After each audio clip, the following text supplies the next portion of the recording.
Welcome everyone, Farmer Cop here. This is going to be a guide to the PlanET or PlanET Modular BGA system.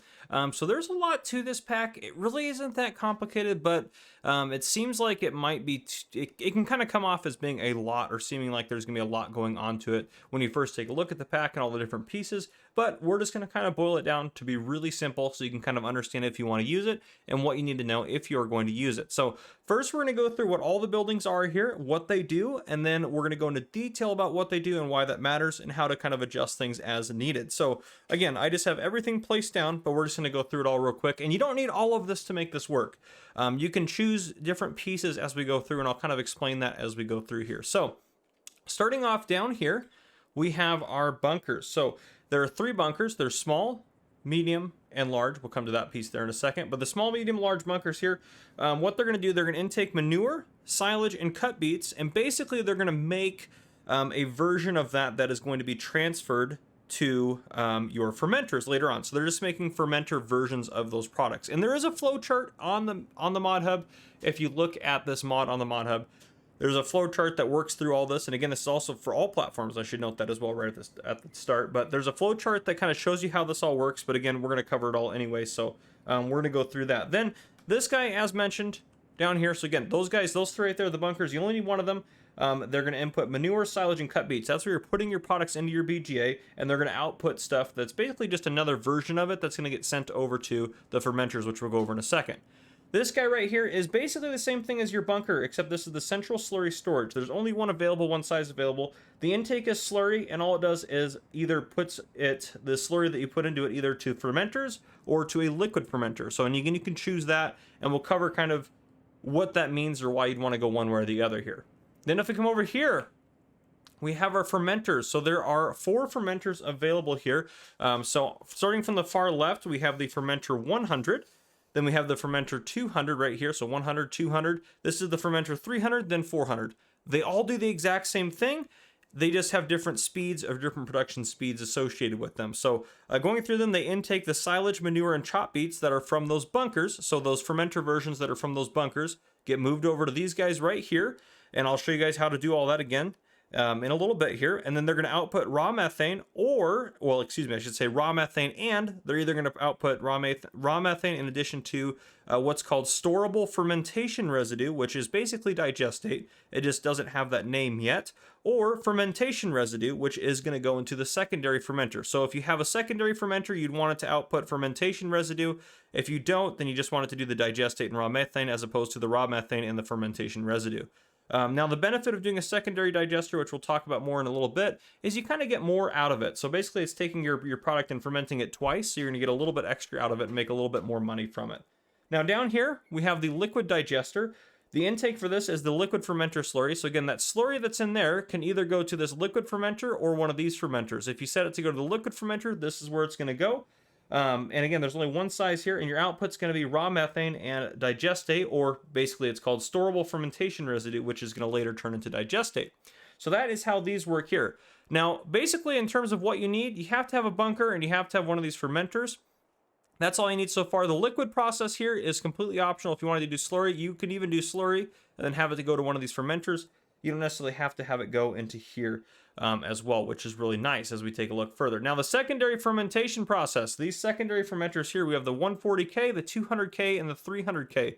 These are completely optional. What these are going to intake is the fermentation residue. That's going to be if you decided to have fermentation residue come out of these fermenters. It's going to go into these secondary fermenters, and then the output is going to be digestate or storable fermentation residue. Again, it doesn't have the digestate name technically yet, but it turns into that, and raw methane. So that is kind of how that's going to work. Now, this guy right here, this is your output for digestate. So all of those weird storable fermentation residues, they're all going to end up in this building, and all this building does is put them into usable digestate that you can use in your fields, or you can sell, or do whatever you want to do in terms of that. So that's your digestate storage. That's going to take your digestate and turn it into, your storable fermentation residue and turn it into digestate. And then we get over to all of these guys here, which are basically just your different outputs and different buildings here. So we have we'll take a look here and go through them this way, because I don't even remember, I can't even identify all the names of them here. So right here, we have the generator, a Stratoron, and we also have the methane sail. So these 2 guys right here are very important. The generator Strateron and the methane cells are going to sell your raw methane at varied speeds. So they're just two different speeds. They basically do the same thing. One just does it at a different speed than the other. And then right down here, this guy right here, this is our methane storage. So if you wanted to use methane for a factory production, let's say you have another production that uses methane, this is where you would just kind of have it end up here. And then from here, it can get distributed to other factories as needed. So that's the method for that. Now we get over here to our electricity kind of components here. So first off, we have the generator medium and we have the generator small. So the generators themselves, they're going to take that raw methane in and convert it to electricity to be sold. This guy right here is going to intake your raw methane, turn it into electricity, and store electricity for factories for further use. So if you have another production chain that's going to actually accept electricity or needs electricity, you can use that building to take a look at it. So what we're going to do now is we are going to hop out of that menu. Now that we've kind of gone through all this, we're going to pull up our productions menu and kind of talk about all these guys in a little bit more detail here. So if we actually just go into our menu, again, there's a ton of stuff going on. And you don't have to have every single piece of these parts in here to make this work. So again, let's go talk about one of the bunkers. All the bunkers are the same, except they have different recipes. So this one's 840 to 840. This one's, oh, that one actually has the same silage recipe there. Silage, oh, that's right. All the bunkers are the same in terms of that. They just have different speeds up there. Some of them change the mounts down here, and some change the actual cycles per month up there. So the cycles per month are going to change for all those. But again, it's just taking the silage and turning it into a usable silage, or what's going to be recognized as silage for the fermenter. So it's just making, basically, it's just taking silage manure and sugar beet cut and turning it into fermenter silage, fermenter manure, and fermenter beet cut. Now, what you're going to want to do here, and this is important, these things here, you're going to want to change their output mode down here to distributing. We need these guys on distributing. Because if they're not on distributing, they're just going to sit in here, and that's not helpful. We need them to be on distributing so they get distributed further along down the line to the fermenters when we get to talk about those. Now, if we look at the central slurry storage here, again, it's either going to take slurry and make it into fermenter slurry, which is then going to go down in here into the fermenters, or it's going to make it into liquid fermenter slurry, which is going to go into the liquid fermenter. So it just depends. If you're using a liquid fermenter, you should have it go to that production. If you're using a regular fermenter, have it go to the fermenter slurry. And again, if we're using these, we need these to be set to distributing. And for any of this stuff to work, you have to come over here and you have to activate it. So let's say since we have the liquid fermenter, we want to use the liquid fermenter. So you come over here, activate it, and we won't activate that one, so that one doesn't run. And we need to go back up here to this bunker here, which we're using, and we need to go through and we need to activate all of these guys to run. Now, obviously, they're not going to work right now because there's nothing in there, but that would be what you would want to do. Now, if we get down to the fermenter 100 here, we have basically 4 different types of recipes. So basically, this is what's going to happen to your silage is one of these 2 options. This is what's going to happen to your liquid manure or your slurry is one of these 2 options. Your manure, 2 options, and your beet cut, 2 options. So if we look here, we have silage that goes to post-fermenter and raw methane, and we have one that goes to digestate and raw methane. If you have a secondary fermenter, if we go down here, if we have one of these, where are we at here? Fermenters, if I can actually find them down here. They should be in here.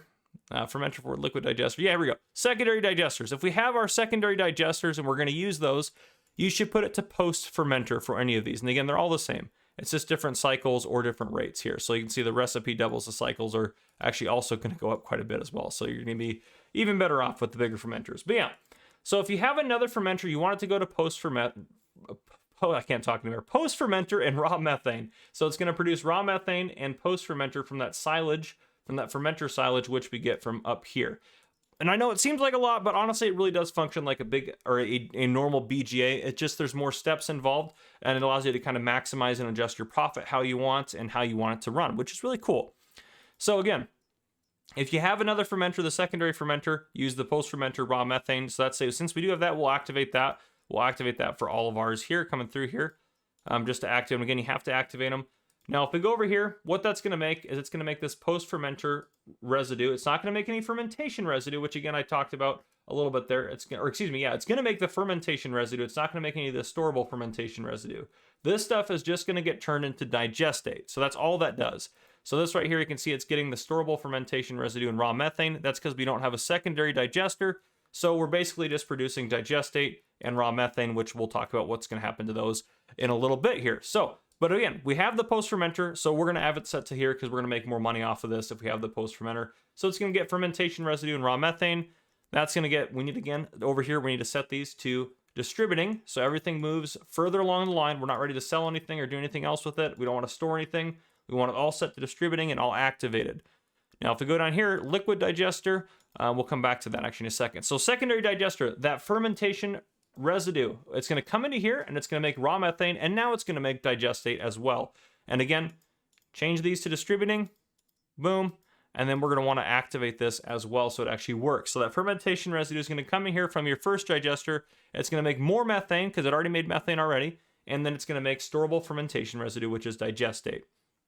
A liquid digester, all this does is really go through the slurry and do it really efficiently for you. It's focused on slurry production. So again, it's going to take that liquid fermenter slurry. So if we go all the way back up here to our central slurry storage, you have the option to get liquid fermenter slurry or fermenter slurry.